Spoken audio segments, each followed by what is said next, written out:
Good morning, I'm Amy Lynn.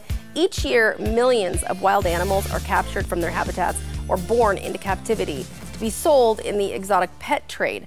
But our houses and our backyards are no home for wild animals. Joining us this morning is Cassandra Koenen, who's the head of World Animal Protection's Exotic Pets campaign, to discuss which animals are suitable as pets.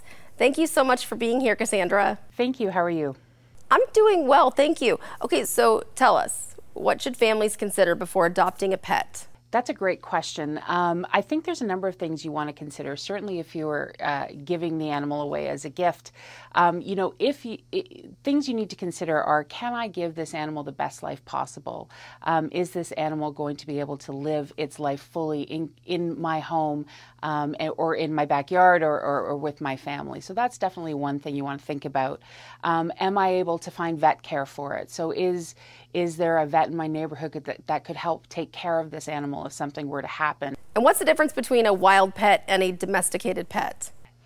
So a domesticated animal like a cat or dog or a gerbil or ferret, something, one of those kinds of animals, has been selectively bred for thousands of years and many generations to have traits that allow it to live its life fully in captivity or in our homes and with us, alongside of us. So it can fully meet we can fully meet all of its needs, and it can live a great life with us.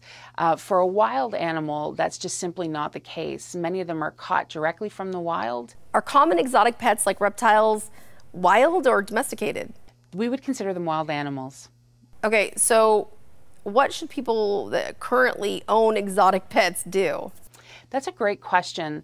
I think the first thing we would encourage people to do is to either look online or to look in their community for experts that can help them make sure that they're providing enrichment for their animals and that they're providing the right nutrition, which is also a problem with exotics for their animals, so that they can live their lives as fully and as best as possible in captivity.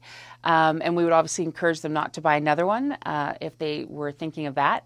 And the one thing we want to make sure people aren't doing is that if there comes a time that they cannot take care of that animal, absolutely don't release it into the wild, but find a reputable animal, a sanctuary or an animal rescue group that can take that animal from them and take care of it throughout its life. So is there a place that you would send us to get more information? worldanimalprotection.us/exotic pets. Cassandra, thank you so much for coming on this morning. Find out more by logging on to our website, fox4morningblend.com.